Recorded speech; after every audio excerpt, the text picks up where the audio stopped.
রোজ রোজ শুনি ভগবানের বাণী। এই সমবেত অনুধ্যানে আমরা ধারাবাহিকভাবে আলোচনা করছি মা শারদার ৩ বাল্য সখীর কথা।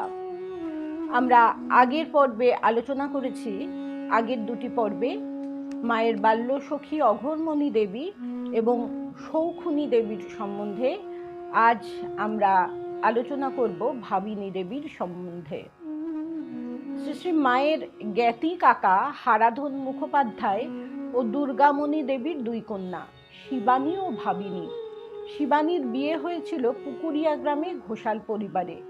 তার একমাত্র পুত্র বাকু ঘোষালের কথা শ্রী শ্রী মায়ের জীবনী গ্রন্থে আছে।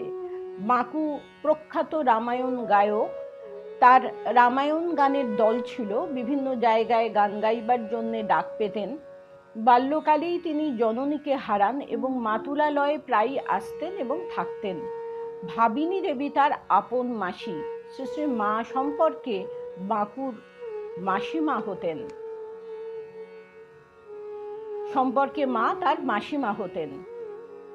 বাঁকু শ্রী শ্রী মাকে খুব শ্রদ্ধা ভক্তি করতেন। মাও বাঁকুকে বিশেষ স্নেহ করতেন। বাঁকু পরে রামায়ণ গান ছেড়ে দিয়ে সাধু হয়ে যান। এতে ভাবিনী দেবী কেঁদে আকুল হলেও শ্রী শ্রী মা বাঁকুর সিদ্ধান্তকে সমর্থন করেছিলেন। বাঁকু আর ফিরে আসেননি। ভাবিনী দেবী সম্পর্কে স্বামী ঈশানানন্দ জানিয়েছেন, বড়দিনের ছুটিতে নানা স্থান হইতে কয়েকজন ভক্ত অনেকগুলি ফল লইয়া উপস্থিত হইলেন। আমি সেই সময় মায়ের নিকটে বসিয়া পান সাজিতেছিলাম। ফলগুলি ঘরের মধ্যে তুলিয়া রাখিলাম। ভাবিনী দেবী সেখানে বসিয়া আছেন। তাহার বৃদ্ধা মাতার সেই সময় খুব অসুখ। মায়ের আদেশে আমরা বৃদ্ধাকে দেখাশোনা ও শুশ্রূষা করিয়া সময় মতো ঔষধ পথ্যাদি দিয়া আসি। তাহাদের সংসারে আর কেহ নাই। মা কিছু পূর্বে ভাবি মাসির অসুস্থ মাতার জন্যে তাহার হাতে ২টি বেদানা দিয়াছেন। ইহার পরেই রাঁচি হইতে কিছু ফল আসিল। মাসি ওই ফলগুলি দেখিতেছিলেন। আমি যখন ফলগুলি প্রায় সবই তুলিয়া ফেলিয়াছি, মাসি একটু দীর্ঘ নিঃশ্বাস ছাড়িয়া হতাশ ভাবে বলিলেন, আহা, পরমহংসদেবের সঙ্গে প্রথমে আমারই বিয়ে হবার কথা হয়েছিল। বাবা তখন ও পাগল খ্যাপা খ্যাপা বলে তার সঙ্গে আমার বিয়ে দিলনি।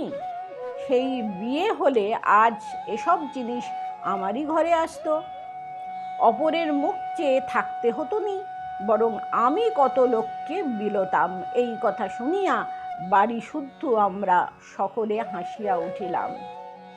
এই সেই ভাবিনী দেবী যার সঙ্গে ঠাকুরের সম্বন্ধ হয়েছিল বিয়ে, কিন্তু ভাবিনী দেবীর বাবা রিজেক্ট করে দিয়েছিলেন ঠাকুরকে পাগল বলে। তা ভাবিনী দেবীর একটাই আফসোস যে পরমহংসদেবের স্ত্রী হলে তার ঘরে অনেক ফল আসতো, অন্যের মুখ চেয়ে তাকে থাকতে হতো না। এই কথা শুনে সবাই হেসেছিলেন। মহারাজ বলছেন, মাও হাসিতেছেন এবং বলিতেছেন, তা নাই বা বিয়ে হলো, নে না তোর আর কি কি চাই। ও বড়দা, ঠাকুরের জন্য কিছু ফল তুলে রেখে পেঁপে, বেদানা আরো কিছু ফল ভাবিনীকে দাও তো। পেঁপে যেন তোর মাকে খাওয়াসনি, বড় ঠান্ডা। কতই না রকমারি কাণ্ড। মা বলছেন, ভাবিনী দেবীর পরিবারের প্রতি শ্রী শ্রী মায়ের ভালোবাসার কথা জানিয়েছেন স্বামী শারদেশানন্দ। মায়ের এক খুড়ি ছিলেন ভাবি মাসির মা। বৃদ্ধা তখন অন্ধ অচল। মা কলিকাতা যাত্রার পূর্বে জনৈক সন্তানকে পাঠাইলেন বৃদ্ধার কাছে, হাতে কিছু দিয়া, তাহার প্রণাম জানাইয়া আশীর্বাদ লইয়া আসিবার জন্যে। শরীর খারাপ থাকায় তিনি নিজে যাইতে পারিবেন না। মা বলিয়া দিলেন, খুড়ি মাকে আমার ভক্তিপূর্ণ প্রণাম জানিয়ে বলবে, দেহ অসুস্থ থাকায় আমি নিজে গিয়ে তার পদধূলি ও আশীর্বাদ নিতে পারলুম না, যেন দুঃখিত না হন।